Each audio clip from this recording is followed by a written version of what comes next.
हरेक डाइरियालाई चाहिँ मेट्रो चाहिँदैन क्या है। सबै डाइरियालाई चाहिँ मेट्रो निराजल चाहिँदैन र त्यसले काम पनि गर्दैन।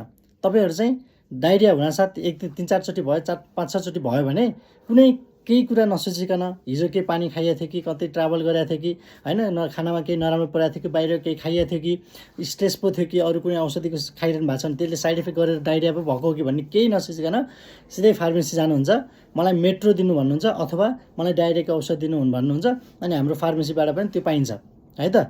अनि के हुन्छ, डोज फेरि होइन धेरै नदिनुहोस्, आजलाई 2-3टा मात्रै दिनुहोस्, खाएपछि ठिक भइहाल्छ भन्नुहुन्छ क्या। कसरी उपचार भयो त्यो डाइरियाको?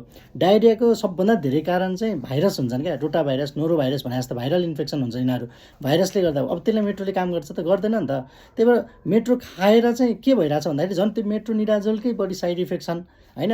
त्यो त एन्टिबायोटिक हो नि त, त्यो एन्टिबायोटिक रेसिस्टेन्स भइरहेछ होइन। त्यही भएर अनि सोच्नु पऱ्यो क्या केले गर्दा डाइरिया भएको। अनि सुरुमा चाहिँ जीवनजल खानु पऱ्यो, पर्याप्त मात्रा मजाले जीवनजल खाने। अनि ज्वरो पनि आएको छ, पेट पनि असाध्यै दुखाएको छ, डाइरिया पनि भक्कु भएछ, एकदम कन्ट्रोलै नहुने छ भने बल्ल चेक गरेर, दिशा चेक गरेर, पिसाब चेक गरेर होइन, त्यसपछि चाहिँ डक्टरलाई देखाएर बल्ल मेडिसिन चलाउने। सबैमा फेरि मेट्रो निराजोलै दिनुहुन्न डक्टरहरूले, अरू एन्टिबायोटिकहरू पनि चाहिन सक्छ।